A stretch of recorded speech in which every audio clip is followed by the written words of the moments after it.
things have been manipulated, fabricated often. One example would be 1 John 5:7, which, brother, we're having a very nice conversation.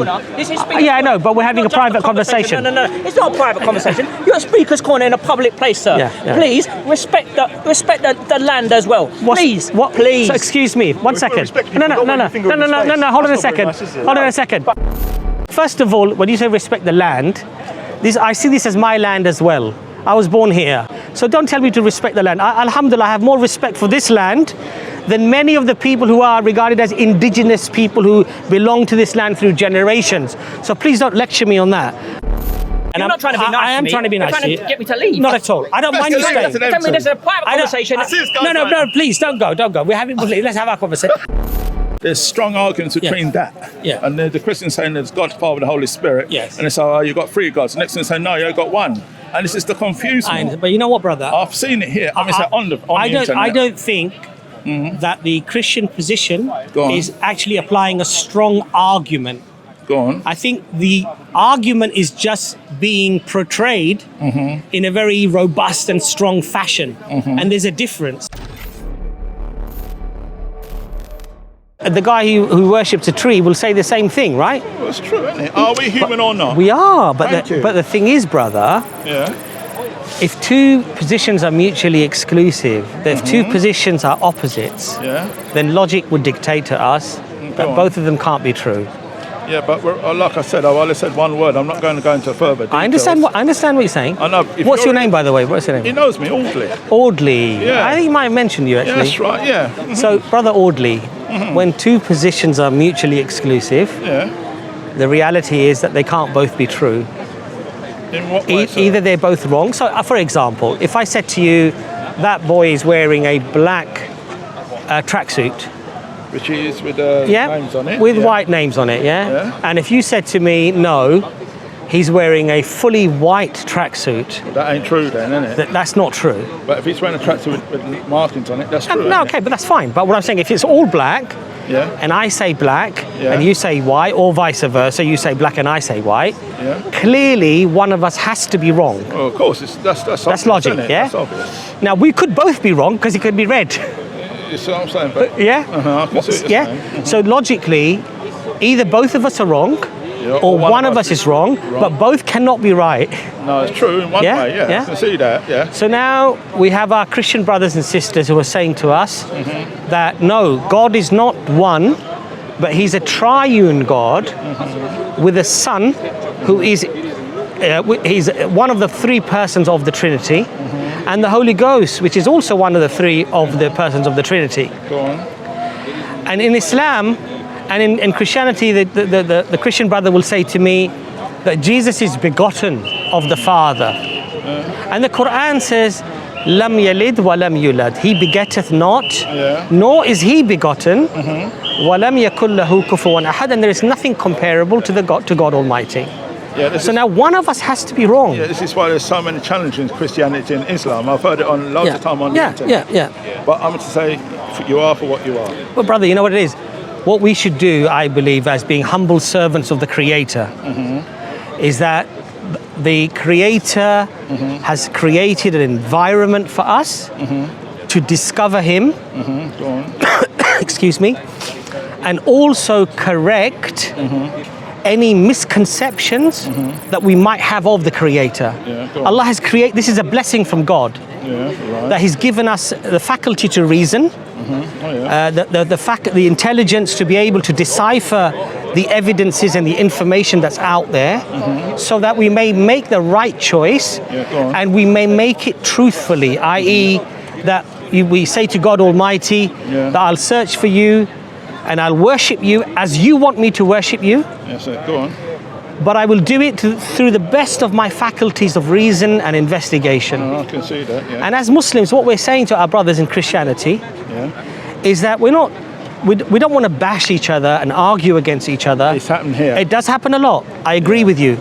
But what we want to say to you is that you want good for us. Because generally I find most Christians are very kind souls. They want what's good for people. They proselytize their religion. Muslims do the same, right? It's about inviting you to Islam which we are claiming is the correct way, the correct formula to worship the Almighty without attributing any partners or any divinity to any of His creation. And what we're saying is, look, brother, look at the evidence. Don't accept what I'm saying. No, I'm listening to what look you're at saying. Look at the evidence. And if the evidence is profound, then Allah has made it profound for a reason. Right. Not to mislead you, but to guide you. And I believe as a Muslim that the evidence is very profound, beyond any reasonable doubt, that the Islamic position is in fact the correct position. Yeah, see, but Christianity says the other way, don't I understand. Because I've listened to it all. I've listened even on the internet. Yes. But the challenging is like you've got Bob the Builder. Yes. He would challenge anybody. Yes. And knowing him. Yes. Both of you have got strong views. But when it comes to strong views, there's too many trying to pass each other. I understand. You see? I understand. But I listen to him. So even when I talk to Hamza sometimes. But I even said to Hamza a couple of years ago when I was here, I said, why does the young generation blooming fighting one another in the park when they cannot agree with the religion? Why don't they just walk away? But he's turned and said to me, it's their young emotions. Yes. But why is that? I mean to say, they don't have to be. There's no excuse. If you don't like what's said, you walk. There's no excuse for not having etiquette and manners, and there's no excuse for, especially people of religion who profess to be following religion, to behave in that way, because that is not the religious teachings. Jesus didn't behave like that, peace be upon him. Prophet Muhammad, peace be upon him, didn't behave like that. In fact, they would have preached, and Prophet Muhammad did preach that vulgarity and bad speech is not something that's acceptable. And in the Quran, we're told that speak in a beautiful way when you talk about Islam, and return with that which is better. So when somebody is being foul, don't retaliate with foulness, be better than them. So you'll make a very good point. But you know, brother, the point you made about Bob the Builder or other Muslims or Christians that have these arguments, They do, which is true. what I believe is we should put all of those arguments to the side. And what we should do as brothers in humanity is we should show each other why we believe what we believe, and both of us should move to wherever the evidence is stronger. So why do I not accept the Christian paradigm of the Trinity? One of the talks we're going to do today, inshallah, with Brother Mansoor when he comes, is about the importance of preservation of revelation. Why is it so important? And I think, as you would probably know and appreciate, that if God Almighty, if Allah has said something, it's important that we preserve His speech in order to attain pure guidance. If the Prophet of God, whether it's Jesus, peace be upon him, or Muhammad, peace be upon him, has said something, it is crucial that those words are preserved in order for you to achieve pure guidance and have the best possible chance of doing the right thing by God. Now, when we look at the Bible, my brother, and this is not a controversial statement, neither is it a statement that I wish to attack any Christian with, but there is a general consensus within Christian scholarship, not Muslim, not atheist, Christian scholarship, that the Bible hasn't been preserved. That the text has been changed. Things have been manipulated, fabricated often. One example would be 1 John 5:7, which, brother, we're having a very nice conversation. Yeah, I know, but we're having a private conversation. No, it's not a private conversation. You're a speaker's corner in a public place, sir. Please respect the land as well. Please. Please. So, excuse me, one second. No, hold on a second. Hold on a second. Hold on a second. Brother. It's okay. First of all, when you say respect the land, I see this as my land as well. I was born here. Is that okay with you? Of course. Right. So don't tell me to respect the land. Alhamdulillah, I have more respect for this land than many of the people who are regarded as indigenous people who belong to this land through generations. So please don't lecture me on that. Number two, the rules of Speaker's Corner. That was a presumption. Excuse me. One second. Let me just correct you on another thing. One point, I'm responding. Just relax. That was a presumption. Just relax. You're coming across very aggressive. Yeah, no doubt. There's no reason for that. There is. Am I being aggressive with you? Well, yes, you're shutting me down. No, not at all. I'm having a nice conversation with this brother.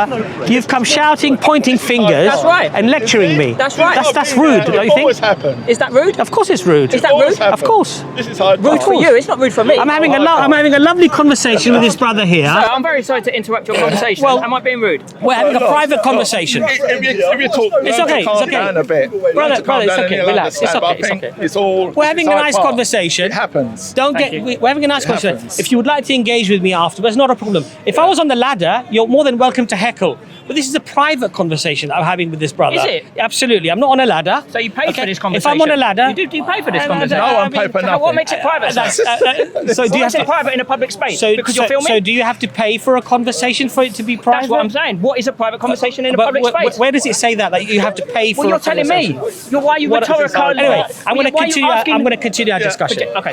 But This adversarial context I'd in be which happy. settings. I'd be happy to have a conversation with No you doubt. afterwards. Yeah. So, on, brother, listen. according to the biblical scholars that we go have on. today, Yeah. many of them were Christian, Yeah. He's adversarially practicing- setting. That was my objection. practicing Christians. That's why he told me to shut up and They- get out. No, I didn't say shut up. Basically, you did. No, I didn't. I didn't use that I'm word. ad-libbing, but basically you said Look, to me to shut up and get out. I'm trying to be nice to you. And You're I'm not trying to be nice I to am me. trying to be You're nice trying to to you. get me to leave. Not at all. I don't mind you Let's staying. go to them. Tell me this is a private I don't- conversation.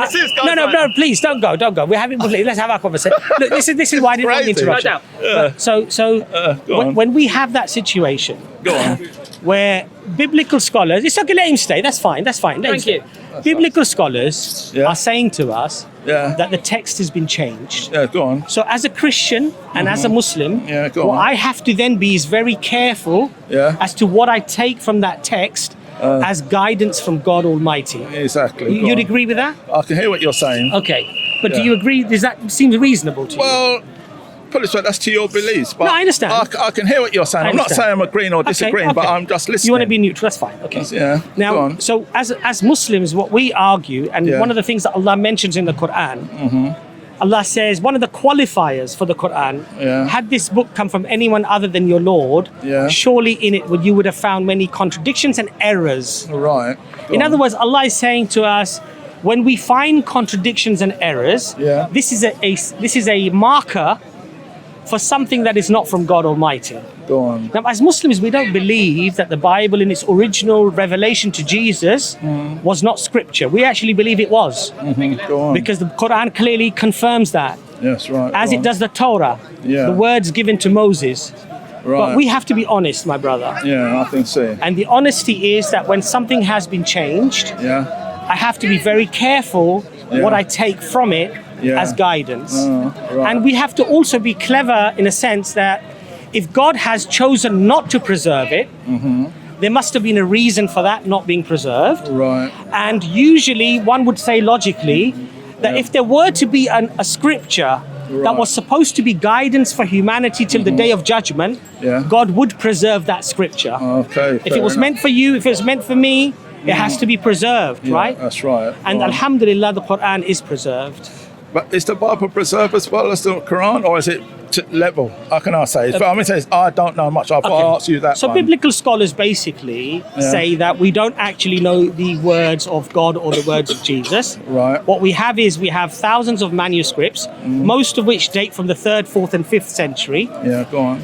And the further back we go, the more errors we find within those manuscripts. Right. Go on. And we find often beliefs that are contradictory, or for example, they're not complementary beliefs, for example. Right. Go on. And we find contradictions in things. Yeah. And so therefore we can ascertain that couldn't have been from God. Right. So I'll give you an example. 1 John 5:7. For the three are in heaven, the Father, the Son, and these three are one. I'm just Right. paraphrasing, yeah? Go on. The earliest manuscript we find this in is from the 16th century. Right. Before that, we find it as a marginal note. Somebody later then added that into scripture. Many Bibles today have now removed that verse from the Bible. So as a brother in humanity and a brother in faith, Right. what I would say to you is, my brother, just look at these things, And study it. study it. Yeah, that's right. It's true. What's the argument? Okay, look, what is the argument for the Quran? Putting cultural differences aside, putting race aside, putting language aside, just as a message from God. Not an Arab religion or a Pakistani religion, but as a religion from God. What are the things that I can investigate that can either prove or disprove the religion of Islam for me? And if I find that the evidence is very strong, Alhamdulillah, all praise be to Allah. I accept it and I start my journey as Allah wants me to start my journey in faith. Yeah, but is there, how can I say, is there so many challenges in the Quran, different authors writing different things in the Alhamdulillah, Quran, we don't just have like that. the Bible? No. So one of because I've seen quite a few people here that has preached, and you got another guy, he's young as well, he's from Shepherd's Bush, I forget his name, but he's always here, Shamsi or whatever his name. Yes. I've seen in his office on the internet, there's so many Qurans he's got behind it. Those are books of hadith. Yeah, or whatever they are. They're sayings of the actions of the Prophet Muhammad, peace be upon him. And there are many compilations of books pertaining to hadith. But the Quran is fairly unanimously agreed throughout all of history, bar a very small number of, we would call them deviants. You know, 0.5%, 1/4%, who might say that the Quran is not from God. But 99.99% of the Muslims, they agree upon the Quran. They know this is the Quran, and there are some specific differences of how the Quran was recorded, in order to facilitate the promise of Allah, because Allah promises in the Quran, we shall guard it from corruption. Exactly. So that verse at the bottom there, it is certainly we who have revealed the reminder, and it is certainly we who have preserved it. And Allah has mentioned that in the Quran, that not only has Allah revealed it, but Allah has preserved it. You see? And look at the beautiful thing, brother. What are the teachings of Islam? Fundamentally, the core foundational teachings. Look at the foundational teachings of Abraham, of Moses, even of Jesus, the foundational teachings of Jesus. Worship none other than your Lord. Do not attribute partners. That's right. And do good works. That's fair enough. Be kind to people, be just. Your neighbor has rights, whether he's a Christian or a Jew. He has rights over you. Be just to him. Be kind to him. You know, look out for your neighbor. He can't be hungry and you're fed. Islam is about, just like Judaism and Christianity in many of its core beliefs, is about being a servant to God by serving people. Yeah, but I heard what you said, be kind to your neighbour, but sometimes neighbours be kind to their neighbours or not? Because sometimes it never happens. I agree. There is arguments amongst neighbours and what have you. I totally agree with dispute. I agree. So, you know what I mean? Even though the book says what it says, but when it goes outside from the real world, that's man, like I say, that's man sometimes be kind to man. I understand. But you know, the problem there is that when man does not follow the teachings of God Almighty, then there are always problems. So when Allah says don't fornicate, and people fornicate, we see problems in society. We see sexual diseases. There are some statistics in America, 1/5 of the population is carrying a sexual disease. Marriage breakups, because if you've had too many partners, generally what you do, you don't commit. But so many problems happen. So when we don't follow the guidance, we have problems. Yeah, but these sort of things happen worldwide, of not course in they just do. one country. Of course it they happens do. Of course they do. From the day we were small till the day we grew up. Because sometimes, if it works out fine, but sometimes it doesn't work out, rich or poor. Yes. And I've seen that. So everybody's seen brother, that. Would you agree that if the teaching is from God Almighty, though, you still do your best to at least follow it, even if some other people are not following it? Do you agree? Well, there are agreements and disagreements. You get what I mean? If I say I agree, and next minute I see something that's not right, I can come back to say, well, you said to me I didn't agree. Next minute I can tell you something else different. No. My point to you is that if the Scripture says to you to be a good human being, and you see people who are not being good human beings, exactly, it doesn't mean you stop following the Scripture for yourself. It's still guidance for you. You still try to be a good person. Sometimes even if people around you are not being good. You see, that's what I'm saying, because that's what you're going to have to face. You're going to face good and bad. You can't look one way and face say it's good. The bad's the other way next door as well. Yes. You see, because you've got to see both ways. And we live through good, rough, or tough, or poor. Or fear as well. Don't forget. But you know what, brother? On the day of judgment, those people will stand in front of God and answer for their deeds and their actions. Right, exactly. You will stand in front of God and I will stand in front of God, and I'll have to answer for my deeds and my actions. You see? What I'm worried about firstly and foremostly is I'm worried about where am I going to end up?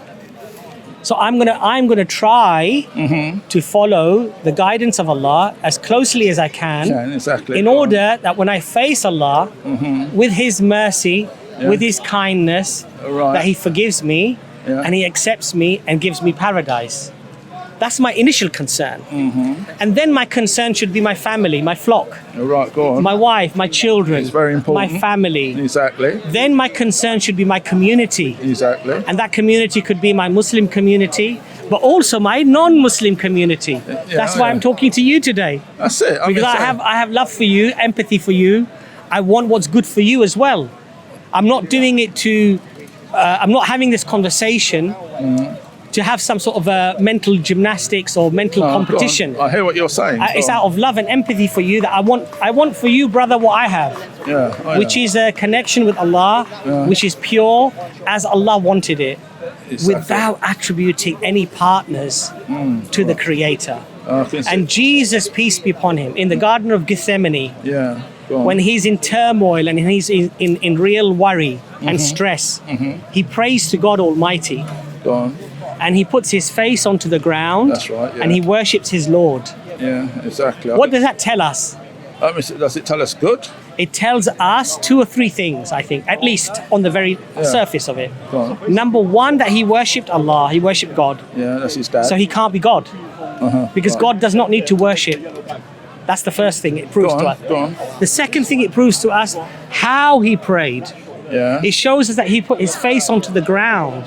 Just as in the Old Testament, Moses puts his face onto the ground, peace be upon both of them.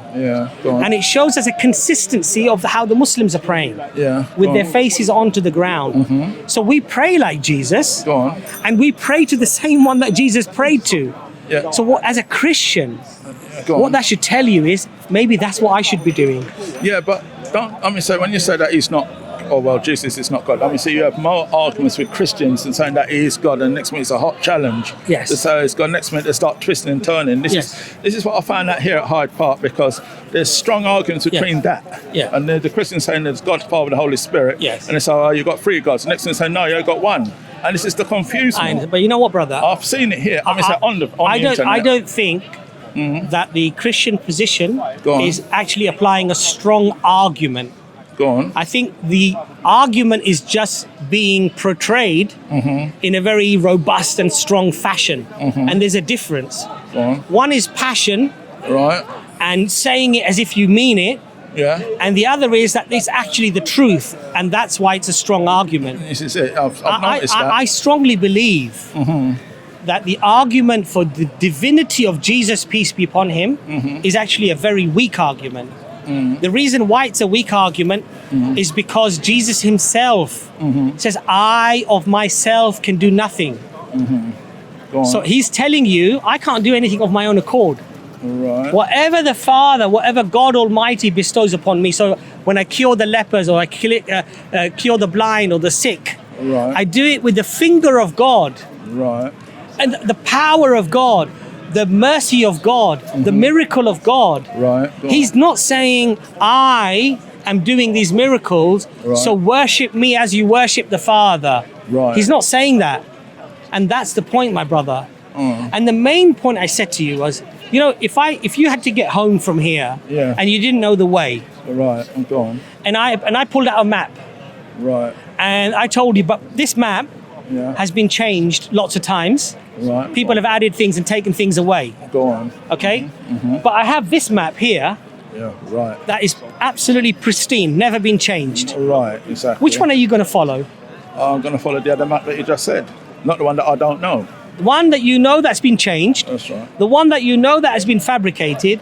The one that you can prove has been manipulated. You're not going to follow that. Why? Because you know it's going to lead you astray. It would do. Yes? It's true. But the Quran is the map that guides you to Allah subhanahu wa ta'ala, that has been perfectly preserved from the second it was revealed to the Prophet sallallahu alaihi wasallam. And the Bible the same way? No, brother. That's the point I'm trying to make to you. I see. And so what our Christian brothers and sisters are following is a map that has been changed over the centuries, and by the way, provably changed. No, I'm not talking about accusations. I'm talking about the highest Christian scholars, the critics. Right. are saying that these are not the preserved words of God or the preserved words of Jesus. Many of them, by the way, still believe in Christianity. Yeah. Oh, yeah. But they at least admit that this is not an accurate map. Right. But the Muslim is telling you, my brother in humanity, Yeah. I have a map. It'll take you, inshallah, straight to Allah subhanahu wa ta'ala, the God of Jesus, the God of Moses, the God of Abraham, the God of Noah. We're saying, brother, follow this map, because this one you won't go astray. Yeah, I can see what you're saying, but who's going to believe it and who's not going to believe it? You see, because there are two bases of what you're saying, but don't forget there are other bases as well. Yeah, Allah's given you intelligence. You see, this is what I'm saying. Allah's given you intelligence. Yeah. Allah has given you the ability to evaluate things. Right. When you bought this, Yeah. you probably didn't go into the shop and just pick the first one. Go on. You probably did a bit of research. That's right. Which one lasts longer? Which refills are cheaper? Exactly. Which one is which one do people prefer? Yes, Why did you do that? Why did you do your research when you bought that? Well, because the ones I had before were no good, so this is why I went for this. Right? And so you wanted to ensure Yeah. that you didn't make the same mistake again. Exactly. That's how you learn. You wanted to make sure that you didn't suffer a loss That's because of spending money on something that was rubbish. right. Exactly. So you used your intellect Exactly. and you investigated. Yes, sir. When you use that same intellect and you investigate Yeah. Islam, yes, brother? Yeah, go on. When you use that same intellect and you investigate Islam, Yeah, go on. inshallah, just as you were convinced about that, you'll be even more convinced. You will be even more convinced about the truth of Islam. And that's what I want for you, my brother. Yeah, fair I enough. want you to worship alone the one that Jesus worshipped. I want you to worship the one alone that Moses worshipped. I want you to worship the one alone that Abraham worshipped and that Muhammad worshipped. Peace and blessings of Allah be upon all of them. That's what I want for you. Yeah, I can see it one, but And what I'm saying to you is that this notion of worshipping a man sent by God, Yeah, go on.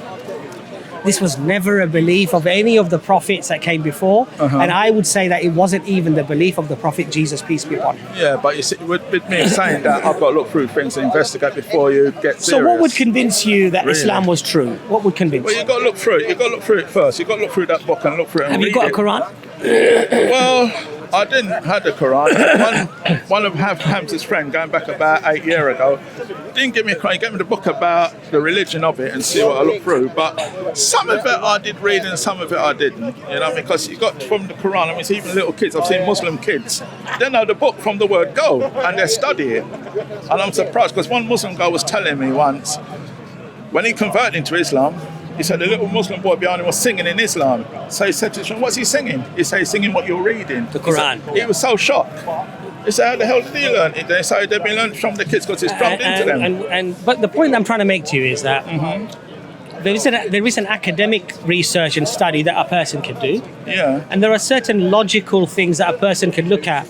So when I explain to you that Jesus worshipped God Almighty, does that not tell you that actually God cannot worship God?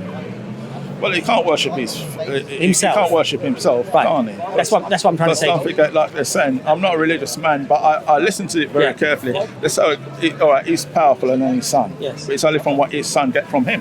Right, so then That's that should fair. tell you, without even looking at any investigation, Right. that I need to do what Jesus was doing, which is that he was worshipping God alone. His dad, yeah. But God alone, Exactly. yeah? And when you say dad, what do you mean by dad? Like, we're all children? That's his father. In what way? Well, so, all right, Mary was Jesus' mother. Yes. But who was Jesus' dad? He didn't have a father. So how can he be born? Don't forget, how can I say? When a man makes love to a woman, she gets pregnant. So how did Mary get pregnant Okay, then? so Allah explains this in the Quran. Allah, now just listen to this very carefully. It's a very deep verse. I'm listening very carefully. Allah Go on. says, do they not ponder on the similitude of Adam? We created Adam from neither mother nor father. Go on. In other words, for Allah to create Adam without a mother or father Go on. is no more easier or difficult than when he created Jesus without a father. Because Adam had neither, but Jesus had a mother. So we regard this as a command of Allah, a word from him, a command from him, And this is a miracle, excuse me, this is a miracle that Mary conceived without a father. But it doesn't mean that Mary has to have some physical interaction in order to become pregnant. Right, go on. Because Allah created this universe from nothing. Allah does not need something to create something. This is the miracle of Allah. And so this is what I'm saying to you, my brother, that there is a certain thing about, yes, I understand studying things and evaluating things, but there are certain very logical truths that when we look at them, we soon realize that the position of elevating a human being who went to the toilet and ate and drank like you and me could ever be God. Right, go on. Because God is self-sustaining. He doesn't need food or drink. He doesn't need aid or help. He doesn't become stressed. He cannot be killed on a cross. These are not the attributes of God. God is ever living, everlasting, all powerful. And Allah has dominion over all of his creation. His creation cannot strip him naked and beat him and hang him on a cross. Exactly. So this is what I'm saying to you, my brother. Yeah, but this is what I still can't get. Because I mean to say, if Mary was pregnant, she had God. Let me say, I'm still saying, because really in a way that didn't convince me. I still say, God, well, obviously had sexual intercourse to make her pregnant to break God. Because I can't see it really that way. I cannot see what you were saying to me there. I have to sort of like say, afraid to say disagree. For even Christians, to say such a thing actually for many Christians would be blasphemous. They would not regard a physical, astaghfirullah, interaction of biological reproduction with God and Mary. They would never attribute that. This exactly. I've heard them say it. This is why there's so many hot challenges on that behalf. But brother, I just explained to you what the Quran said. Yeah, I know, but about Adam. Bear the Quran for 1 minute. This is why a lot of people are so challenged and so worked up. Well, how was God created? How was Mary pregnant? This and that. And whether Muslim or Christian, there is so many hot challenges in that. How was Adam created? You see, exactly. How was Adam created? When he a human being? Right. Allah created him from clay, from dust. That's what the Bible says. That's what the Quran says, right? This is what I'm saying. Because remember I was saying, this is where the hot challenge is. Look, for me, there's no challenge. And I'll tell you why. The reason why there's no challenge is because Allah is telling us that this is just a miracle of God. That there doesn't need to be a physical interaction. That this actually is a great word that people speak, that Allah has taken a son, and Allah explains in Surah Kahf, Allah explains that this is actually a lie, that this is just a lie that people have perpetuated against. Yeah, go on. I've set all mine to 2.8. And can you see the colours back? So Allah says in the Quran, in chapter 18, or in the story of the cave. I haven't got my glasses, but I'll try to get through it.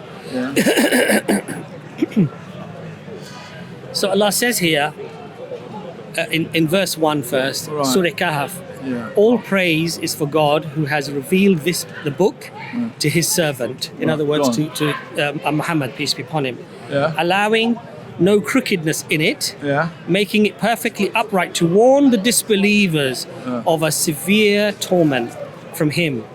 To give good news to the believers who do good, that they will have a fine reward in which they will remain forever, and to warn those who claim God has offspring. They have no knowledge of this, nor did their forefathers. What a terrible claim that comes out of their mouths. They say nothing but lies. So Allah is warning. But would a Christian people? I can see what you're saying. But would a Christian ever challenge you for what you just said? They can look. My experience in 10 years here. Go on.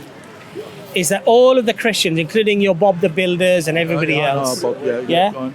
They've come out with contention after contention. Right, this is it. The truth of the matter is that we give the rebuttal, and mashallah, there are people accepting Islam on a daily basis. Because the rebuttal, the evidence that we provide from the Quran and from the Hadith is so overwhelming that it convinces the open-minded person, the person who's truly searching, and they accept our position. Now look, one thing I want to just say to you, we've talked about the preservation of the Bible. Yeah. For a Christian to learn about these facts, that the Bible is not even the preserved word of God, should cause you huge concern. It should be hugely problematic. Because the very concept of calling Jesus God and worshipping him comes from those words that haven't even been preserved. And here we have a book, the Quran, that is provably preserved. And you can demonstrate reasonably and logically that this could not have come from anyone other than your Lord. And it's telling you not to say these things, not to believe these things. And so I would say humbly to you, my brother, that come into Islam, follow the teachings of God Almighty. And by doing so, you're simply following the tradition that came from all of the prophets, which is to not attribute partners to the Creator and worship the Creator alone. Yeah, I can see what you're saying that, because it's not saying that, but like I said, for me, I'll have to say, look at the Bible from the beginning and that, both together, you see, and find the truth itself. Because see, listen, you've got like these reverends that go to the Far East, as you know, from here. You've got some top reverends that will go to, well, top preachers that will go from here to Cairo, Iraq, to find the truth itself. And some of them tell me that, not all, but some of them say they still haven't found it. They say it's going to take them years to find for what. Brother, let me say one thing to you. It's not easy. When your eyes are closed, you will never find what you're looking for. It's not easy though. Let's face it. It's very easy. I don't think so. I tell you why. Comes these top people. I'll tell you why. Gone and come back and found nothing. I'll tell you why. And they went to the because Far East. Iman, belief, and believing the right thing and the true thing. Yeah, go on. Does not just simply come from looking at information. Go on. You have to have an open heart and you have to have an open mind. You have to truly be a seeker. And in front of your Lord, you have to be humble. And you have to crave. Go on. You have to crave. Right, go on. Being on the right path. Right, you have to put your face onto the ground at night time and you have to plead with God Almighty that I will follow whatever you show me. I will investigate, open my heart up to the truth. Go on, but you have. And what I'm trying to say to you, my brother, you just said to me, we have to look at the Bible from the beginning to the end to get. Your Quran as well. Can you ever get guidance from something that's been corrupted? Well, the only way to do that is to find it first. And if it's corrupted, then I can come up and say, there is some corruption in this book here. I can say the same thing. You're right. I know you believe in your Quran and you believe it 100%. I'll give you that. But supposing if I did say, look, I found something a little bit corrupted here, and can you read this and understand it so I can understand it? All right, you'd read it straight and understand. But how would you compare that to the Bible? Okay, two things there. Number one, my question initially was to you, can you get true guidance from something that's been corrupted? The answer to that is no. Right, go on. Now, how do I know the Quran is preserved and hasn't been corrupted? Two evidences, main evidences.